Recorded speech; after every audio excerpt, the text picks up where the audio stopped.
Aditya okay.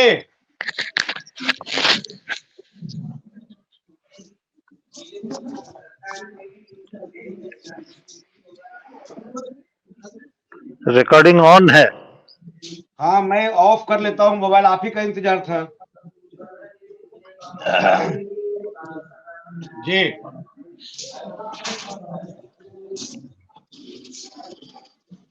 नमस्कार। मैं हूं बाबा विजेंद्र।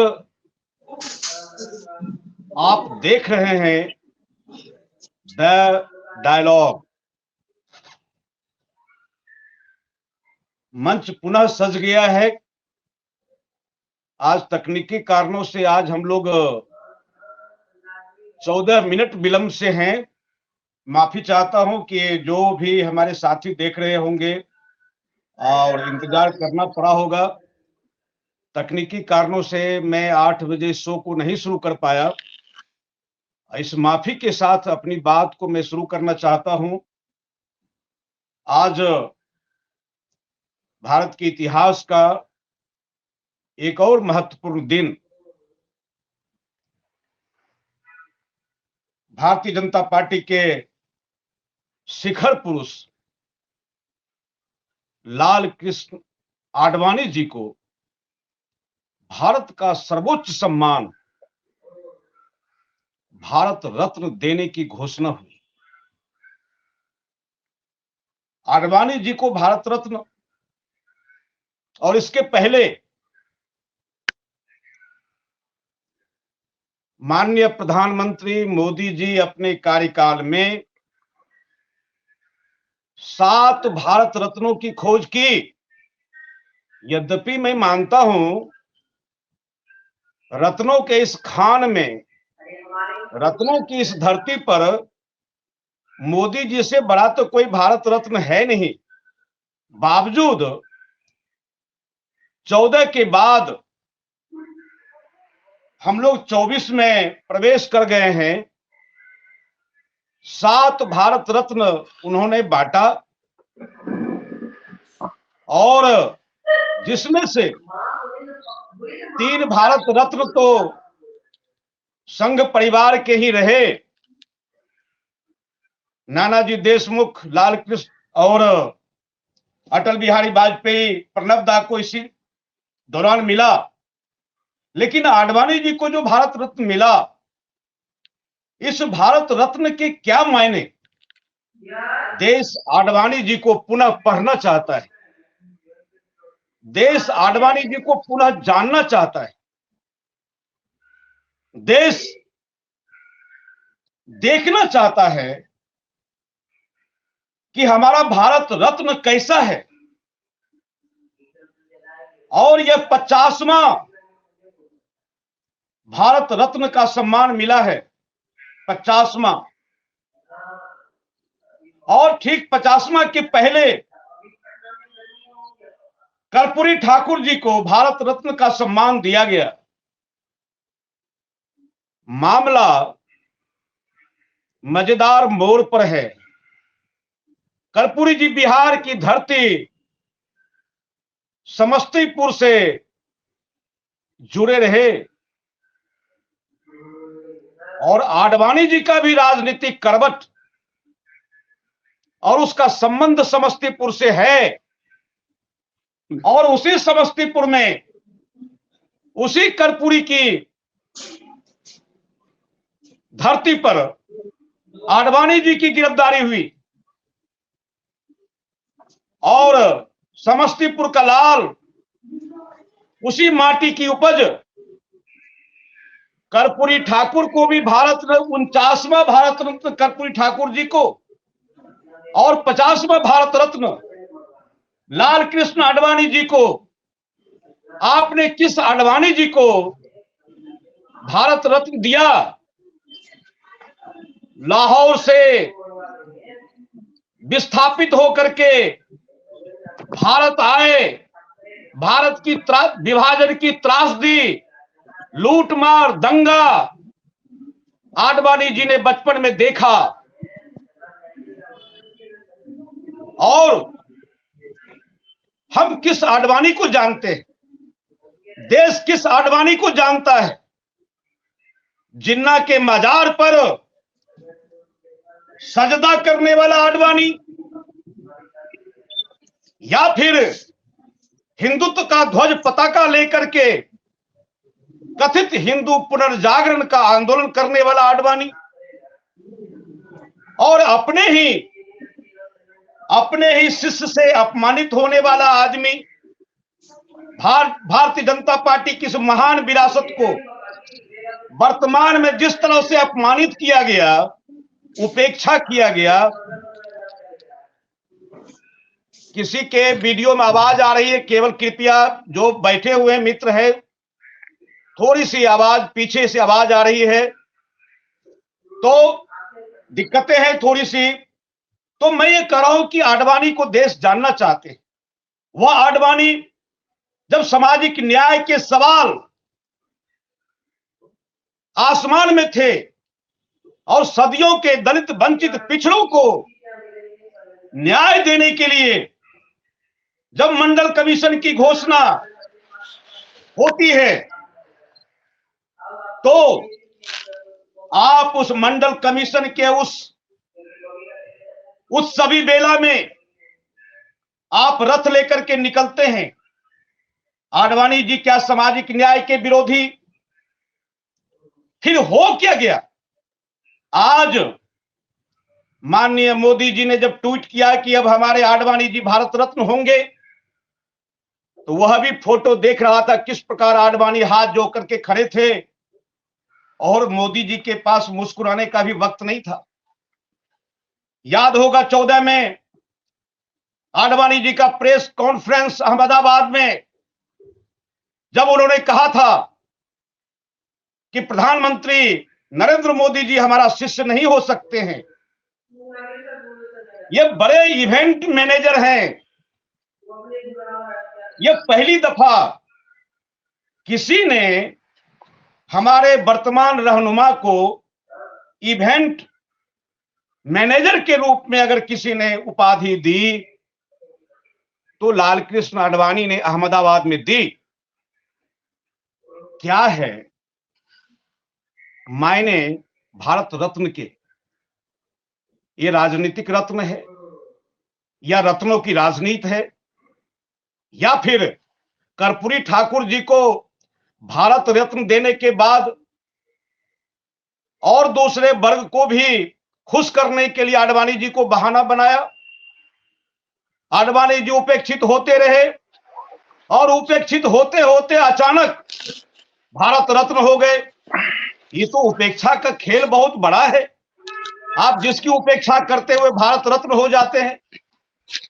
मैं इस मंच पर मुझे बहुत गर्व है। आडवाणी जी शुरू से लेकर के अंतिम तक संघर्ष करते रहे। 96 वर्ष की आयु पूरी की। मंगल कामना है, बधाई है कि आप भारत रत्न हो गए हैं। भारत रत्न आपको मिल गया है। आगे क्या? यह रत्नों की राजनीति, यह राजनीति के रत्न, और उन्होंने जो किताब लिखी, या फिर ये जो हिंदू पुनर्जागरण का कथित पुनर्जागरण का जो नया दौर है, क्या आप फिर से कंट्रोल करना चाहते हैं कि इस देश के अल्पसंख्यक, जब चुनाव आता है तो जिन्ना की बात आ जाती है और जिन्ना के मजार पर आडवाणी जी पहुंच जाते हैं।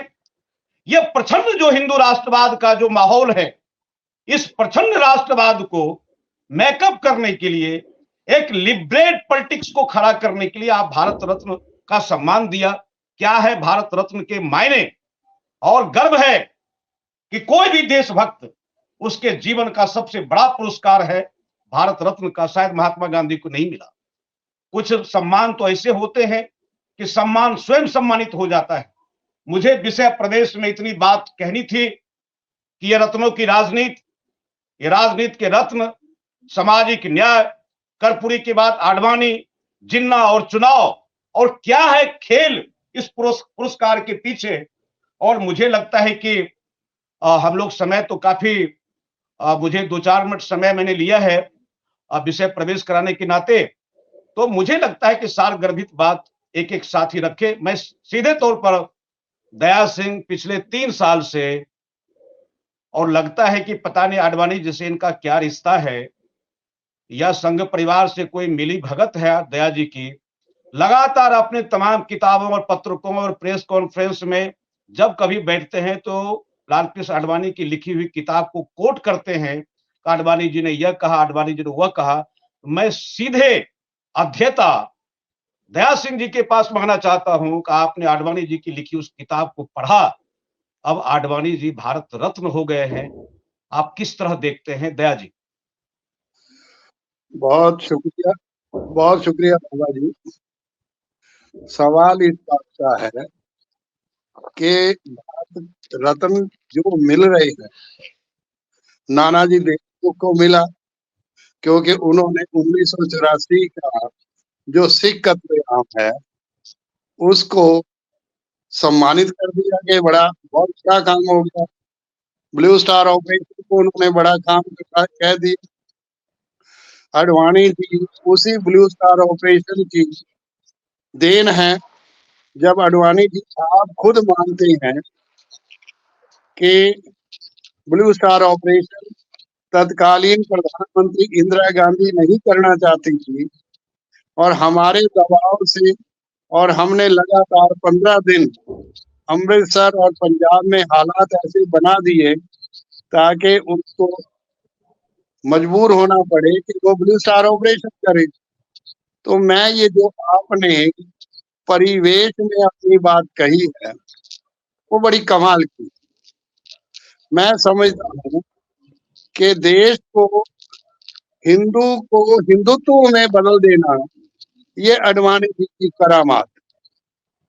अब उसका राजनीतिक लाभ कैसे उठाया जाए यह भी आडवाणी जी की एक महानता।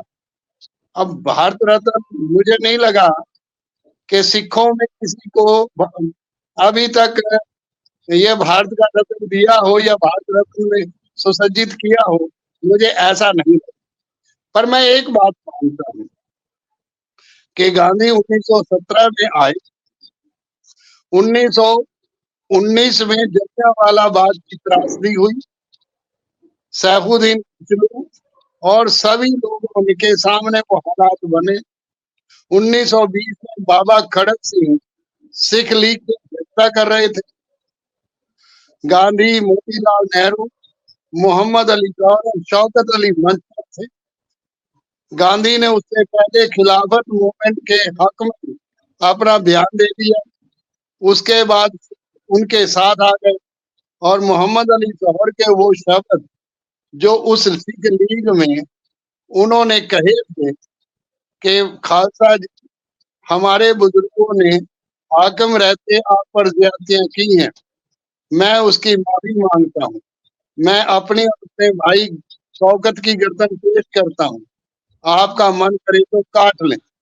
पर आज जरूरत है कि हम सबको एक होकर अंग्रेज हुकूमत से निजात पाने।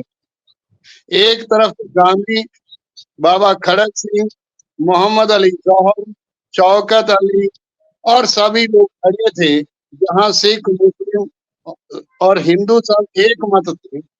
उसी के मुकाबले में जो आरएसएस का गठन हुआ और जो आरएसएस में जो हालात 1947 के पहले, जैसा सरदार हुकुम सिंह जो लोकसभा के स्पीकर रहे, उन्होंने एक बार कहा था कि 1947 से बचा जा सकता था अगर पंजाब के उस खित्ते में आरएसएस जैसे भावनात्मक खड़े ना करती तो शायद गांधी और जिन्ना के बीच में जो ये समझौता हुआ था कि आहिस्ता से जहां जो है वो वहां रहे और जैसा जैसा कोई चाहेंगे वो आपस में अदला बदली होगी।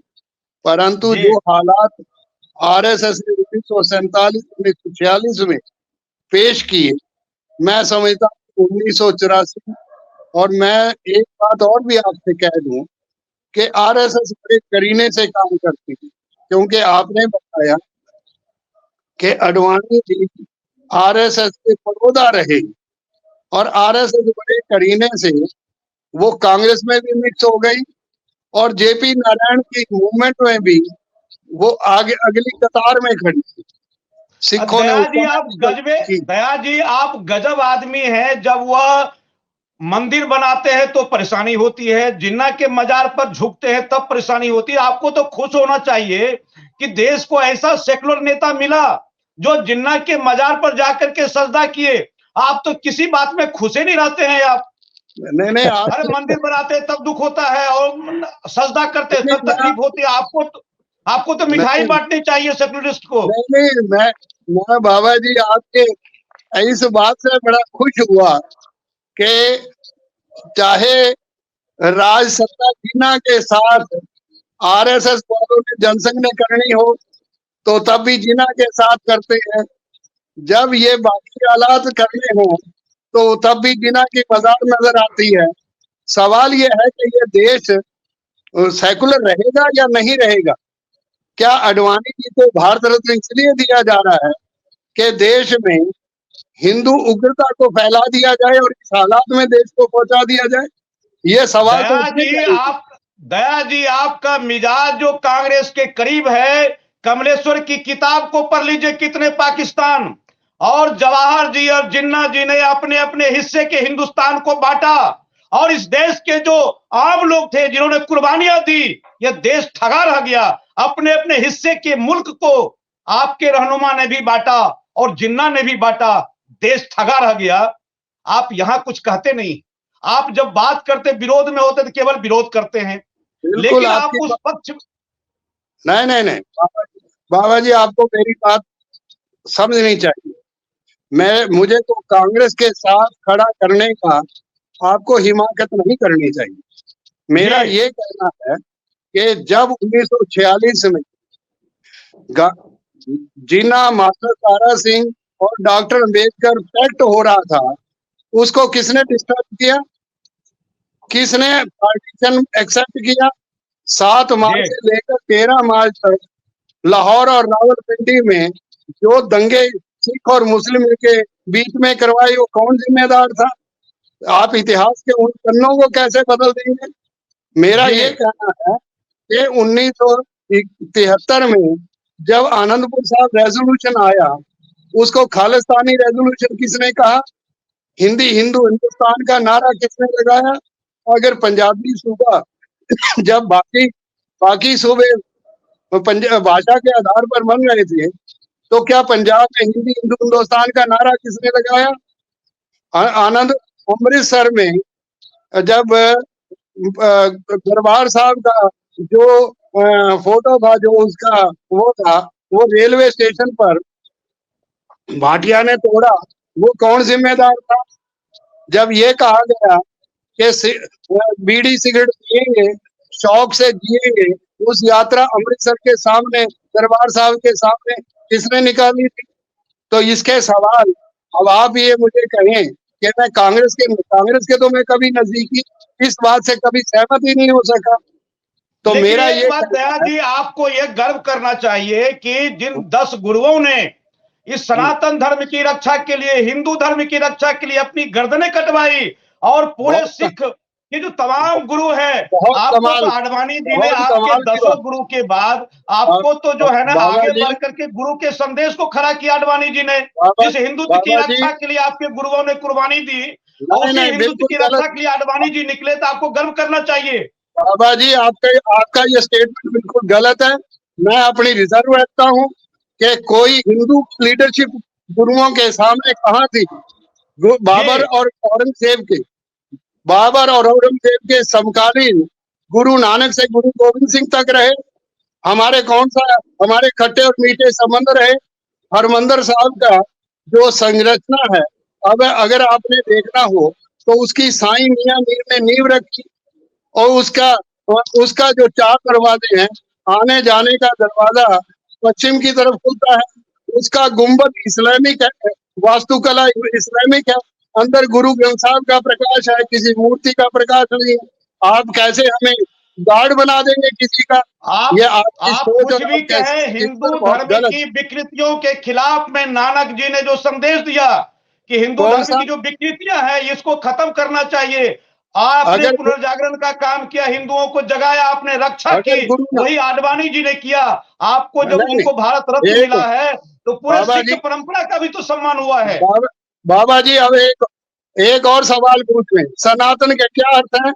सनातन मूर्ति पूजा, 14 समूलार्थ सत्यार्थ प्रकाश में लिखे हैं स्वामी दयानंद ने। 11 समूलार्थ तो उसी सनातन के खिलाफ, जिसको आप सनातन कह रहे हैं, उसी के खिलाफ आर्य समाज ने लिखे। तो आपने क्या किया उसके बारे में?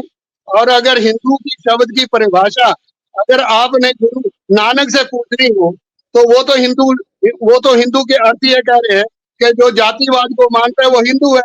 तो गुरुओं ने कहाँ इस बात को माना? आपका ये आधार भी गलत है। और अगर आप अडवाणी का नाम लेकर और ये कहते हैं कि सिखों गुरुओं ने ये काम किया, अगर जफरनामा या अगर ये बंगला साहब ही देखे, ये बाला साहब ही देखे, ये किसने प्रॉपर्टी दी? ये औरंगजेब के समय मिली। तो मेरा ख्याल है कि हमारे जी मुगल सल्तनत के साथ भी अच्छे खट्टे मीठे संबंध हो सकते हैं। तीसरी जी बात यह कि जो अपर का स्वर्ण स्वर्ण था, वो तो मुगलों की सेवा करता था, फौज में वो था, ब्राह्मण की पूजा वो करता था, सारे काम रेवेन्यू मिनिस्टर वो थे, नवरत्नों में वो थे। तो ये बताओ कि क्यों कौन सेवा कर रहा था मुगलों की? मुगलों को आज तक किसने यहाँ तक पहुंचाया? मुगलों ने तो बल्कि मस्जिद के साथ मंदिर बनाए, जिसकी आज जो हालात आपने पैदा कर रहे हो और देश में पूरे हालात आपने बना दिए, उसके कौन जिम्मेदार है? अडवाणी जी से पूछना चाहता हूँ कि क्या अगर मुगल तो 20% ही रहे, 80% तो जिनको आप हिंदू कह रहे हैं वही उनकी सेवा में लगे हुए थे। तो मेरा ये कहना है कि जो हालात आज इस देश के बने हैं, इसको दोबारा से देखना चाहिए कि ये देश सेकुलर है, इसे हिंदू मुसलमान सिख ईसाई सबने मिलकर आजाद कराया। हम इस हालात से गुजरे हैं। गुरुओं ने तो सबको मीत हम आपन की, हमने तो सबको अपना मित्र बनाया। तो आप हमें ये कहते हैं कि हम गार्ड बन गए, हम उनकी रक्षा करते थे, तो इसका मतलब हिंदू बहुत कमजोर थे जिनकी आप हमारे से रक्षा करवाना चाहते हैं, या आप नहीं नहीं नहीं, रक्षा करने हिंदू का के मतलब अर्थ नहीं हम तो करवाना अपने ही चाहते? परिवार तो ये के बाबा जी मिलिटेंट को आपके विचार निकाल से करके मैं पगड़ी सहमत और नहीं हूँ। दाढ़ी बनाई उसको। दया जी, हम गुस्सा मत कीजिए, आप मिठाई मैं बांटिए। गुस्सा क्यों होगा? मैं तो नहीं, सच आप बोलता हूँ। गुस्सा मत कीजिए, आप बाबा आपको मिठाई बांटनी एक चाहिए। जी किस बात आप की एक बात? मिनट, जी किस बात निबिर की जी एक मिठाई मिनट। बिल्कुल, बांटूं? मैं किस बात निबिर मैं की जी के मिठाई पास ही बांटूं आ रहा कि था। निबिर जिन्होंने जी अब ब्लू वो स्टार बात ऑपरेशन रखें। करा दिया, जिन्होंने नहीं, बाबरी मस्जिद के ये हालात पैदा कर दिए, और दया मेरे सिंह से जी, उनकी मिठाई द, बंटवाना चाहते हैं? आप दया क्या सिंह चाहते जी, हैं मेरे? जी दया हाँ, जी, निबिर जी ए, कुछ कह रहे हैं, निबिर जी कुछ कह रहे हैं। हाँ मतलब बताइए। हम लोग, हाँ, दया तुम सिंह बताओ, जी, मुझे हम खुशी हुई हम कि लोग आज आपने हम ऐसे लोगों मौके की पर मुझे स्मृति बुला में भी, लिया। हाँ, वो कम से कम 84 का दंगा तो हम लोगों की स्मृति की जद में है, उसे तो हम लोग भूले नहीं हैं। हाँ, और हम लोगों ने स्पष्ट खुली आंखों से देखा कि उसमें सिखों के प्रति किसका क्या बर्ताव था। हाँ, उसके पहले की बात अगर करूं तो हमारी जानकारी में हाँ, तो सिख वर्सेस हिंदू, यह टकराव भारतीय इतिहास में कहीं नहीं दर्ज किया गया है।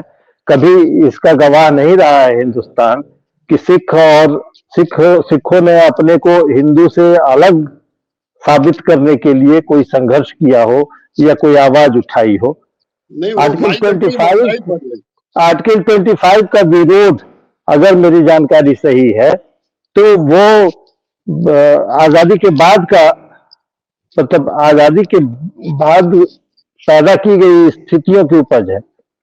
और उसके बारे में मैं कल भी, मेरे लिए एक रेफरेंस पॉइंट था, सतीश जैकब और मार्क टली बीबीसी के संवाददाता थे, उन लोगों ने जो पुस्तक लिखी, Mrs Gandhi last battle, Amritsar, blue star operation का, और उन्होंने वो सारे रिकॉर्डिंग्स पेश किए।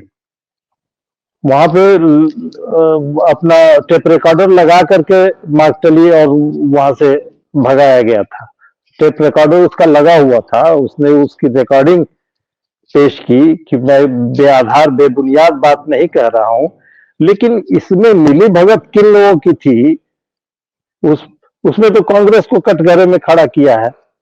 आप मतलब एक ये नया नैरेटिव गढ़ रहे हैं कि आरएसएस वालों से कौन सा भी एक उदाहरण देकर के मुझे समझाइए कि सिखों की टकराहट राष्ट्रीय स्वयंसेवक संघ के कार्यकर्ताओं के साथ कहां और कब और कैसे हुई, बहुत अच्छी किस आधार पर आप मैं दया जी के पास में आऊंगा। अखिलेश जी की बात को मैं ले लेता हूं। यह बहस बहुत ही गर्म हो रही है। दया जी गुस्सा मत कीजिए, एकदम प्यार से बात, गुरुओं की यहाँ तो बहुत प्यार की बातें होती है, मिठास है, हलवा खिलाते हैं। आप गुस्सा ना करें, सीधे अखिलेश जी के पास में आता हूं। अखिलेश जी बताएं, ये जो पुरस्कार की राजनीति है, ये राजनीतिक पुरस्कार है। कर्पूरी जी के ठीक बाद आडवाणी जी भारत रत्न हो गए, कुछ खेला नजर आता है इसके पीछे? आप तो सोच ही रहे होंगे। अब मुस्कुरा नहीं रहे हैं, नहीं लगता है आडवाणी जी को भारत रत्न मिला है, सबसे मुस्कुराहट आप ही के पास है। नहीं नहीं, वो ठीक है, भारत रत्न मिला तो भाई मिलना चाहिए उनको, वो उसके काबिल आदमी हैं। और जी चूंकि जो व्यक्ति बीजेपी के संस्थापकों में से एक है, बीजेपी को यहाँ तक बढ़ाया, बीजेपी का की नींव डाली, और मोदी जी आज उस पर जो है उसको और विस्तारित कर रहे हैं, फैला रहे हैं, तो उनको बेस मिला, आडवाणी जी का बनाया हुआ बेस। तो उनको समय से पहले ही उनको जो है रख दिया गया कि आप चुपचाप बैठे रहिए मंडली में। तो अब जो मार्गदर्शक है, मंडल। नहीं जो भी है वो तो उसका हम नाम नहीं लेते हैं कौन मंडल है सो। जी तो जी जी जो भी मंडल है उनका, उस मंडल में उनको बैठा दिया गया, और वो तो बेचारे प्रतीक्षा कर रहे थे कि हम प्रधानमंत्री बनेंगे, राष्ट्रपति बनेंगे। तो 14 में उनकी इच्छा थी प्रधानमंत्री बनने की, अभी पिछले साल इच्छा थी राष्ट्रपति बनने की, लेकिन वो सब नहीं हुआ। और जी जाहिर सी बात है, नहीं हुआ तो मोदी जी कम से कम उसी गुजरात से आते हैं, तो उनको एक तरह से उपकृत किया, और वो उसके काबिल भी हैं। आडवाणी जी की भूमिका और आडवाणी जी की महत्ता जो है इस देश की राजनीति में कम नहीं है। और खासकर जिस बीजेपी की राजनीति नरेंद्र मोदी कर रहे हैं, या तमाम अभी जो सरकार कर रही है, उसका बेस बनाया हुआ उन्हीं का। आडवाणी और वाजपेयी में फर्क क्या था? एक नरम था, एक गरम था। हिंदुत्व की राजनीति पर अभी चर्चा कर रहे थे, ठीक है, ये बात अलग है कि हिंदुत्व की राजनीति को बढ़ाने में, नया नैरेटिव गढ़ने में आडवाणी काफी आगे रहे। और यही वजह है कि एक बार लालू यादव ने संसद में कहा था कि आपने रथ लेकर चला और जिस तरह का माहौल क्रिएट किया, इसलिए आप देश के प्रधानमंत्री नहीं बनेंगे। ये उन्होंने संसद में कहा था लालू यादव ने। तो लालू यादव ने तो मजाक में ये बातें कही, लेकिन वो बात जो है ना आडवाणी पर फिट बैठ गया वो। जी और देखिए, आडवाणी जी के शिष्य कहिए या आडवाणी जी के ही उसी गुजरात से आने वाले नरेंद्र मोदी प्रधानमंत्री बने, काफी मजबूत प्रधानमंत्री हैं देश के, 2 बार के प्रधानमंत्री हो गए, तीसरा बार फिर बनने की चाहत रख रहे हैं। तो ये है, आडवाणी जी को जो भारत रत्न मिला है वो उसके काबिल है, मिलना चाहिए, और इस पर कोई राजनीति नहीं होनी चाहिए। आडवाणी जी जी क्या किया नहीं किया, आडवाणी जी के पृष्ठभूमि में संघ और बीजेपी की राजनीति, हिंदुत्व की राजनीति, आरक्षण की राजनीति, 1984 दया जी बोल रहे हैं, तमाम राजनीति में बहुत सारे हर आदमी की भूमिका हो सकती है। लेकिन एक बात निर्विवाद है कि आडवाणी जी ने बीजेपी की स्थापना में महत्वपूर्ण भूमिका निभाई, बीजेपी को मजबूत किया। और जो भी आदमी बीजेपी में आज राजनीति कर रहा हो, नरेंद्र मोदी हो एक्सेट्रा, कोई भी, अगर अंतिम बेला में भी आडवाणी को याद किया, आडवाणी को पुरस्कृत किया, तो एक बहुत बड़ी बात है, और यह सम्मान की बात है। और आडवाणी सम्मान से आगे की चीज है। आडवाणी ने जो कृत्य किया है, जो कर्म किया है, अच्छा काम किया है, जो उनकी विशेषता भी है, वो इतिहास के पन्नों में कई चीजें दर्ज रहेगी उनके बारे में। लेकिन अखिलेश जी एक एक मिनट टोक रहा हूँ, थोड़ा और स्पष्ट कीजिए। आडवाणी का अवदान हम लोग की समझ में नहीं आ रहा है। बीजेपी को उन्होंने मजबूती दी, यह तो एक बात हुई। किसी दल विशेष को मजबूती देना कि एक कार्यकर्ता या उस दल के नेता का कर्तव्य होता है, वो उन्होंने किया। उनकी भारत तरह को के क्या बहुत मजबूती मिली सारे, है? हाँ, लेकिन देश को उनका क्या योगदान रहा है, इस पर थोड़ा प्रकाश डालिए तो चीजें और स्पष्ट होंगी। मैं उनके देश के योगदान पर नहीं जाऊंगा। देश के योगदान, मैं संघ और बीजेपी का जो कोलैबोरेशन है और जो मौजूदा राजनीति है, उसको समझिए कि आज देश में जो भी विपदा टाइप की दिखाई पड़ रही है, कांग्रेस लड़ रही है बीजेपी से, उधर वाम दल लड़ रही है, समाज में जो भी चीजें दिखाई पड़ रही है, उसमें आडवाणी जी की बड़ी भूमिका है। ये जो हिंदुत्व शब्द को गढ़ के और हिंदुत्व को आगे बढ़ाने की बात जो उन्होंने की, और देखिए देश में जो हिंदू मुसलमान के बीच में एक फ्रैक्शंस किया गया और उसके बीच में राम मंदिर को खड़ा किया गया, उसमें आडवाणी जी की बड़ी भूमिका थी। और इस अखिलेश जी, मैं आडवाणी जी तो अखिलेश राम जी, एक मंदिर, बात मैं और जानना चाहता हूं कि 90 के दशक में जिस प्रकार से डंकल और गेट और जिस प्रकार से आर्थिक मंदी, समाज में तबाही थी और बीपी सिंह देश के हुक्मरान थे, जब मंडल कमीशन की घोषणा हुई तब आडवाणी जी को इंदौर से जबरदस्ती बुलाया गया। देखते क्या हो, ये समाज बट जाएगा, ये अगले पिछड़े को कैसे करोगे, तुम्हारा बेस कहां रहेगा। तो बिंदेश्वर मंडल के जो आयोग गठित थे उनकी अध्यक्षता में मंडल कमीशन की रिपोर्ट के बाद जब राम जानकी रथ की शुरुआत हुई तो अपने ही समाज के खिलाफ में वो रथ यात्रा थी। यह हिंदुत्व एक पैचअप वर्क था, अपने अस्तित्व की तलाश थी। अगर यह समाज विभाजित हो गया मंडल और कमंडल में, अवर्ण और सवर्ण में, उपाय क्या था? यह परिस्थिति जनित थी। क्या राम से लगाव था? क्या आप राम आपके औजार थे मंडल के खिलाफ में? आप जी, आप नहीं बात रखेंगे, आप बचना चाहते हैं जी। एक चीज समझ लीजिए, ये राम को बीच में मत घसीटा जाए। राम से कोई, ये जो है ना बीजेपी के लोग कम से कम राम भक्त अपने को न कहें, ये सब छोड़िए। ये चूंकि विवाद जो है ना, ये बात भारत रत्न की बुनियाद तो अखिलेश, भारत रत्न की बुनियाद तो राम मंदिर आंदोलन ही है। एक दिन आडवाणी जी को तब कौन जिसके पुरोधा माने जाते हैं लाल कृष्ण आडवाणी जी। आज जो राम मंदिर आंदोलन हम लोगों के लिए एक लाइफ टाइम इवेंट बना जी, हम लोगों ने जीवन में ऐसा इवेंट नहीं देखा था जी, और हमको लगता है कि पिछली पीढ़ी में भी शायद ही देखा हो वैसा इवेंट। जी, तो जी, वो उस इवेंट के पुरोधा तो लाल कृष्ण आडवाणी जी थे। बिल्कुल बिल्कुल, आपने तो बुलाया भी नहीं वहां। आपको गर्व हो रहा है इस सदी पर, लेकिन आडवाणी जी को बीमार कर दिया, फिर ठंडी लगने लग गई, आने भी नहीं दिया ऐसे पुरोधा को। तो इस प्रकार से, अरे हम मानते हैं कि हमारे यहाँ बूढ़े कूड़े नहीं होते हैं, बूढ़े विरासत होते हैं। आप अपनी विरासत को सदियों से बाहर किनारे में यहाँ दिल्ली में कैद कर रखा, आने तक भी नहीं दिया गया। ये तमाम चीजें आज भारत रत्न दे रहे हैं, हमें गर्व है। लेकिन जिस तरह से आडवाणी जी की उपेक्षा हुई, जिस प्रकार से अपने मंदिर बनाया, तो आडवाणी जी को आगे बढ़कर के सम्मान देना चाहिए, पालकी पर उठा के लेके जाना चाहिए। लेकिन आप तो गली में बंद करके रखे क्वार्टर में, आपने आने ही नहीं दिया इतने बड़े इवेंट में भी।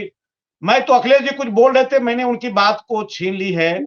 अखिलेश जी कुछ अखिलेश जी की तरफ से, बाबा अखिलेश जी की तरफ से मैं 2-3 पंक्तियां बता देता हूं आपको। जी जी।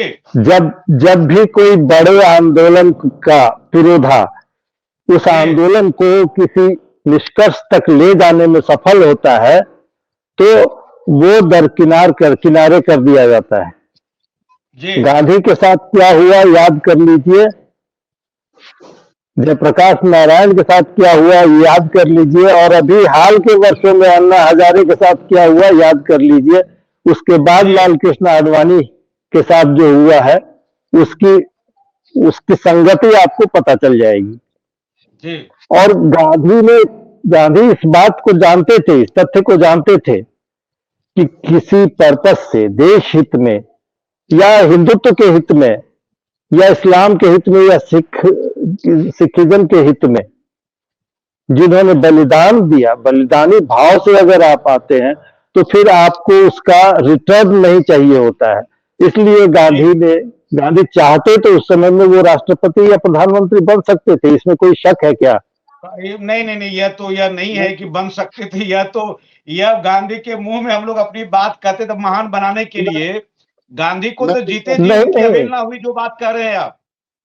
जीते जी अवहेलना नहीं, जीते जी लॉर्ड माउंटबेटन जैसे विरोधी ने उनको वन मैन फोर्स की उपाधि दी। तो चर्चिल जिसके खिलाफ वो लड़ाई लड़ रहे थे, उसने मजबूर होकर के हाफ नेकेड फकीर पुकारा। उनकी ताकत को एक्नॉलेज किए बिना नहीं रहा जा सकता था, इस बात को मानिए।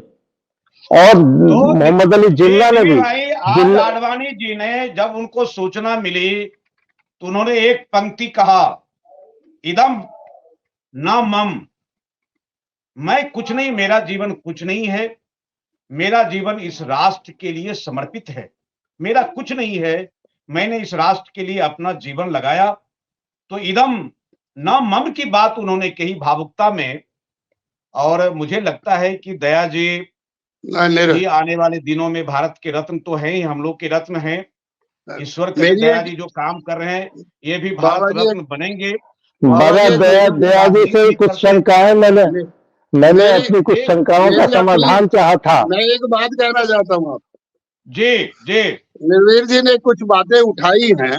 जी जहां तक सवाल ब्लू स्टार ऑपरेशन का है, सवाल हिंदू और सिख का कभी भी पंजाब में कभी एक भी दंगा कोई दिखा दे पिछले 70 साल में, कभी दंगा नहीं हुआ। सवाल इस बात का है कि जब आप पंजाबी सूबा भाषा के आधार पर बन रहा था तो हिंदू हिंदुस्तान का नारा किसने लगाया?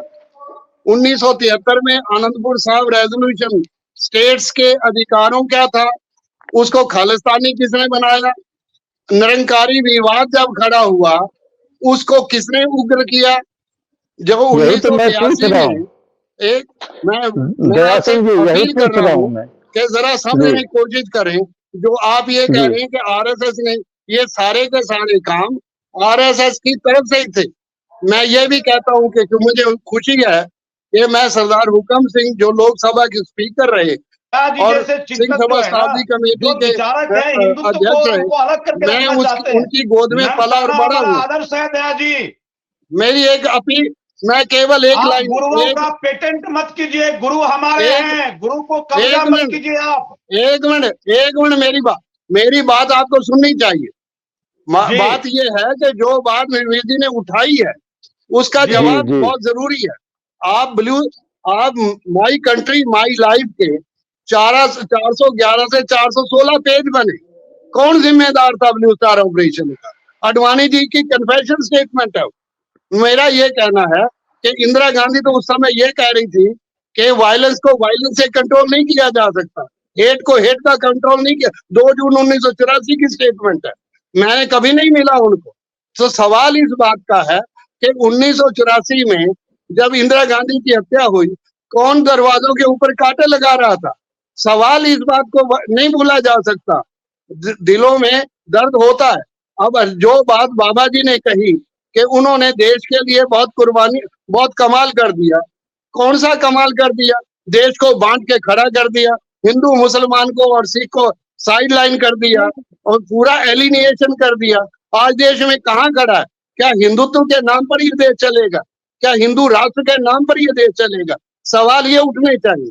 मुझे कोई तकलीफ नहीं, आप भारत रत्न जिसको मर्जी दें, हमें क्या तकलीफ हो सकती है? मैंने तो 1949 में जब इस कॉन्स्टिट्यूशन को अडॉप्ट किया जा रहा था तो सरदार हुकम सिंह और भूपिंदर सिंह मान वॉकआउट कर गए थे। इस बात पर वॉकआउट कर गए थे कि ये कॉन्स्टिट्यूशन माइनॉरिटी को प्रोटेक्ट नहीं कर सकेगा। और वही हाल सिख और मुस्लिम ने पिछले 40 साल में सहा है। तो मैं ये पूछना चाहता हूँ कि मेरा कोई झगड़ा करना हिंदू और मुस्लिम, मैंने तो कहा है कि गांधी ने आजादी के साथ मुसलमान और सिख को साथ खड़ा कर लिया। 1948 में जब गांधी की हत्या हुई उसके, क्योंकि गांधी ने मुसलमान और सिख को वायदे किए थे ताकि वो वायदे पूरे ना हो सके और गांधी की हत्या कर दी गई। हमारा तो ये आरोप है। तो मेरा ये कहना है कि मुझे कोई तकलीफ नहीं, आप भारत रत्न कईयों को दो, सबको दे, हमें कोई तकलीफ नहीं, ये बांट दो, भारत रत्न तो बढ़ रहा है, आप भी ले लो, कुछ भी ले लो। सवाल ये है कि क्या देश के लिए क्या कुर्बानियां की, देश को एकता और अखंडता में कहां बांटा गया, कहां कहां एक जगह रखा गया। सवाल ये उठने चाहिए, भारत रत्न उसको मिले जिसने देश की आजादी और देश के लिए काम किया हो। मैं आपसे पूछना चाहता हूं सर, मैं सरदार मनमोहन सिंह को कभी नहीं मिला। पिछले 10 साल का इतिहास 2004 से लेकर 2014 का एक अपने आपका इतिहास है। हिंदू और सिख और मुसलमान कांग्रेस के साथ खड़े हो गए, तो सवाल क्यों हुआ? ये सवाल उठने चाहिए थे। मुझे क्या तकलीफ हो सकती है? केवल मुझे बाबा जी की बात से ये तकलीफ जरूर हुई कि जब उन्होंने मुझे कहीं कांग्रेस के साथ खड़ा करने की कोशिश की। मेरा ना कांग्रेस से ना किसी पॉलिटिकल पार्टी से कोई संबंध नहीं, मेरे दर्द हैं और मैंने दर्द आपको रखे। अब आप भारत रत्न दोगे, नानाजी देशमुख को दोगे और उनको दोगे, तो सिखों के मन में ये बात आएगी कि किस बात के भारत रत्न का दिया जा रहा है। ये सवाल मेरी तरफ, मैं सिखों को रिप्रेजेंट कर रहा हूँ आजाद के साथ, तो सवाल इस बात। वो राजीव गांधी को भी भारत रत्न मिला था, उस परंपरा में भी चीजों को देखनी चाहिए। और मैं राजीव गांधी, मैं एक मिनट आपकी बात है, जो राजीव गांधी की पूरी सरकार आरएसएस की सरकार थी, वो हिंदुत्व की सरकार थी। अगर हिंदुत्व की कोई सरकार और हिंदू राष्ट्र की कोई सरकार है तो राजीव गांधी की है। आरएसएस को जब तक राजीव गांधी की जरूरत थी, जब तक वो दरवाजे खुलवा रहे थे, तब तक राजीव गांधी की जरूरत रही। जैसे ही राजीव गांधी की जरूरत खत्म हो गई तो बॉर्डर्स का पहाड़ खड़ा कर दिया। तो सवाल ये, तो ना तो नरसिम्हा, ऐसे तो आप कहेंगे नरसिम्हा राव 1984 में होम मिनिस्टर थे और 1992 में वो प्रधानमंत्री थे, उनके हाथों से सारे काम कराए। तो ये तो कांग्रेस की मजबूरियां या कांग्रेस के क्या है, वो अपने आप को नहीं समझ पा सकी, उसके लिए मैं जिम्मेदार नहीं हो सकता। सवाल ये है कि जो बाबा जी ने सवाल उठाया है कि ये भारत रत्न उसको दिया जाना चाहिए जिसने देश हित में, देश की एकता के लिए, देश की अखंडता के लिए सबको साथ लेकर, सबको मिलाकर चलने की एहसास किया हो। ये एक देश सबका है, अकेला किसी का नहीं। अकेला कोई हिंदू को कौन डिफाइन करेगा? पूरे कॉन्स्टिट्यूशन में हिंदू शब्द को परिभाषित ही नहीं किया गया। अगर 25 धारा की आप बात कर रहे हैं, 25 धारा के विद इन ब्रैकेट आप देखें, हिंदू मीन्स सिख, मुस्लिम, सिख, बौद्ध और जैन। तो सिख हिंदू कौन है? ये कभी किसी ने सवाल उठाया? ये सवाल उठने चाहिए। उठाया था दया सिंह जी। मैं इस प्रश्न पे भारत रत्न सर्वपल्ली राधाकृष्णन जी को याद कर रहा हूँ। उनसे किसी ने सवाल किया था, वो बड़े चिंतक थे और उन्होंने इसका जवाब भी दिया था। उस जवाब को मैं दोहरा दे रहा हूँ। उन्होंने कहा था, दोहरा देता हूँ, मैं जवाब दोहरा देता हूँ।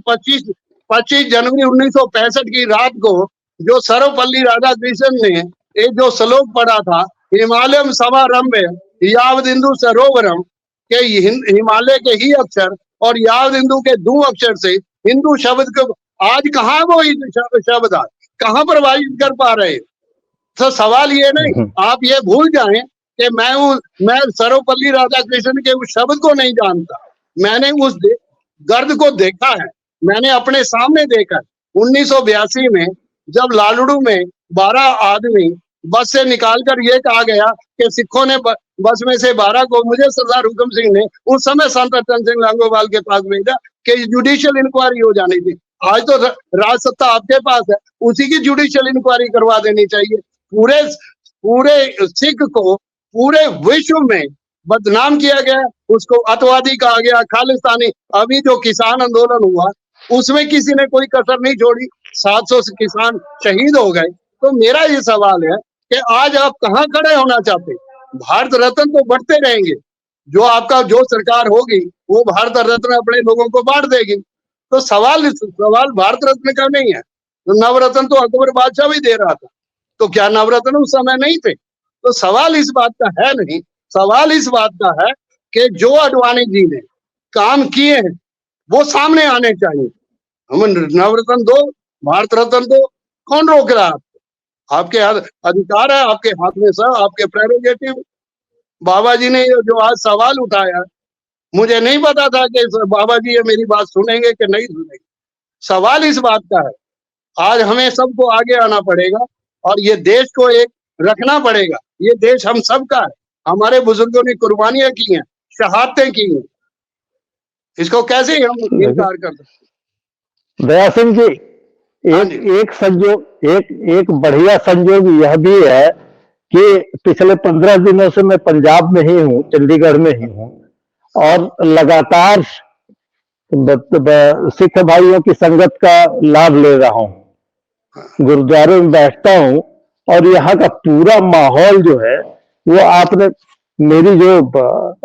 मेरा जो अनुभव हुआ उसकी पूरी सरणी को आपने पलट दिया है। मतलब बहुत भीतरी बातें आप बता रहे हैं मुझे, लेकिन यहाँ का जो माहौल है उसमें ये सब इतिहास की बातें लगती हैं कि पंजाब में आतंकवाद और सिखिस्तान और खालिस्तान और ये फला चिला, एक जरा भी वंश मात्र भी कहीं द्वेष का भाव नहीं है।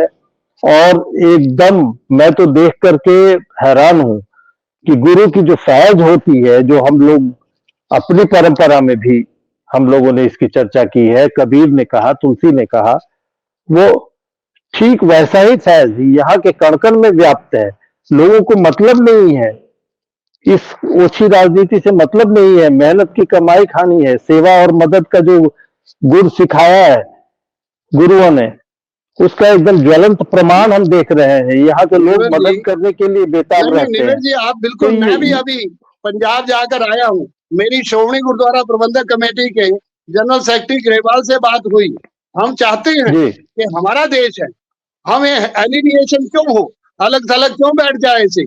जहां मैंने आपको हरमंदर साहब की बात की, वहां तो लिखा है, सबको मीत मापन की ना, हम सब ना के साजन होए एकत्र मिलो मेरे भाई, और मिलकर बैठे, मिलकर संवाद करें।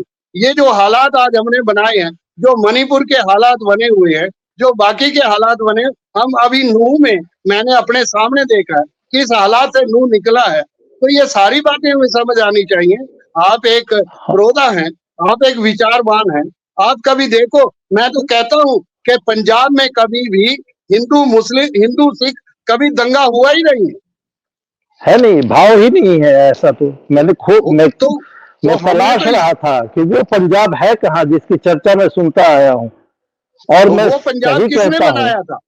आडवाणी ने उस समय जो 411 से 416 पेज जो आडवाणी ने माई कंट्री माई लाइफ के, वो कन्फेशन स्टेटमेंट है आडवाणी की, जब उन्होंने लिखा है कि blue star operation Indira Gandhi नहीं करना चाहती थी, हमारे प्रेशर से, या तो मेरी इस बात को इनकार कर दे आडवाणी जी। तो सवाल इस बात का है, तो आडवाणी जी को दो। मैं कब कहता हूं कि ना उनको भारत रत्न की जगह कुछ और दो, तो जो आपका मन करे वो दो। तो सवाल इस बात का तो उठेगा ना, जब आप भारत रत्न दोगे तो सिखों में ये सवाल उठेंगे। मेरी शंका यही थी दया सिंह जी कि इतने बड़े षड्यंत्र का, इतनी बड़ी साजिश का कहीं तो खुलासा होना चाहिए था। आडवाणी जी ने अगर ये स्वीकार किया है कि ब्लू स्टार ऑपरेशन के लिए, तो ब्लू स्टार ऑपरेशन तो एक परिणति थी, एक पूरी रणनीति का वो अंतिम, मिसेस गांधी लास्ट बैटल, इसीलिए कहा वो अंतिम लड़ाई थी। लेकिन ये शुरुआत कैसे हुई? अगर आरएसएस ने किया, एक मिनट दया सिंह जी, एक मिनट, मेरी शंका सुन लीजिए, तब आप समझ पाएंगे कि मैं क्यों बेचैन हूँ। मेरी शंका ये है कि आप जो बात कह रहे हैं, आरएसएस को जिसके लिए जिम्मेदार ठहरा रहे हैं, मैं यह जानना चाहता हूं कि इतनी बड़ी साजिश सिखों को एलियनेट करने का अगर कोई संगठन कर रहा है, तो इसका खुलासा पत्रकारों में, मीडिया में या दूसरे दल के नेताओं के बीच में कोई तो ऐसा शख्स होता है जिसने कि इसका खुलासा किया होता। ये खुलासा आज जाकर इतने दिनों के बाद दया सिंह जी कर रहे हैं, और वो केवल इस आधार पर कि लालकृष्ण आडवाणी ने इसको एडमिट किया था कि ब्लू स्टार ऑपरेशन के फेवर में नहीं थे। अरे वो तो रिजल्टेंट था, जब वैसी स्थिति बन गई थी तो उन्होंने सजेस्ट किया होगा कि चलो ब्लू स्टार ऑपरेशन। मैं केवल लेकिन एक यहाँ तो मिनट आपसे मैं आपको बता रहा हूँ, और मैं आपसे आग्रह भी करूंगा कि उस किताब को भी निकाल करके देखा जाए। आखिर मेरी मार्क टली नाम के एक विदेशी पत्रकार मेरी ने एक बीबीसी के लिए, और नहीं, जो किताबें आप कितनी पेश कर दें, मैं आपको जो कह रहा हूँ, मैं केवल आपको एक मिनट लेता जाऊं। मैं जो आपने सवाल उठाए हैं, जो किताबें आजकल आ रही हैं, मेरा ये कहना है कि सिखों में श्रोमणी गुरुद्वारा प्रबंधक कमेटी इलेक्टेड बॉडी थी। श्रोमणी अकाली दल एक राजनीतिक संगठन है। उस समय एक व्यक्ति को किसने खड़ा किया और उस व्यक्ति के ऊपर ही सारे का सारा लाके खड़ा कर दिया, तो व्यक्ति को खड़ा किसने किया, कौन जिम्मेदार है? जब निरंकारी विवाद अमृतसर में 13 आदमी सिख मारे गए, मार्क टली तो कहते हैं कि कांग्रेस ने खड़ा किया। माल तुम नहीं कुछ भी कहे, कोई कुछ भी कहे, वाले के बारे में लिखा। यही मैं कहता हूँ कि ये मिसलीडिंग जो है, मिसकंसेप्शन जो है, ये पत्रकारों ने, मैंने उस दिन जायजा मीडिया में आशुतोष ने ये बात उठाई थी, मैंने उनके सामने ये सवाल किया कि उस समय कहाँ पत्रकारिता आप लोगों की कही थी। मैं उस समय अन्ना हजारे जब यहाँ आंदोलन चल रहा था और पटाखे बोलते थे, किसी मुसलमान का नाम आ जाता था, कौन जिम्मेदार था? केजरीवाल जो वहां पंजाब गया और खालिस्तानियों के और वहां पैसा इकट्ठा कर रहा है, कौन जिम्मेदार था जो पंजाब की इस हालात को पेश कर दिए? मैं समझता हूँ कि मैं पंजाब जिंदा गुराने ना थे, और आज भी पंजाब उसी हुई है जिस हालात में पंजाब की सिख राजनीति को ही क्वैश कर दे, और फिर सिख को बोले ना, आपने तो पूरी सिख लीडरशिप क्वैश कर दी। आज हालात क्या, बॉर्डर एरिया है, जब वहां उड़ता पंजाब दिखाया जा रहा था, सिख कोई नशेड़ी पेश किया जा रहा था और सिख कोई धंधेबाज पेश किया जा रहा था। सिखों के मन में, सिखों के रहन मर्यादा में तो जो नशा करता है वो सिख ही नहीं हो सकता।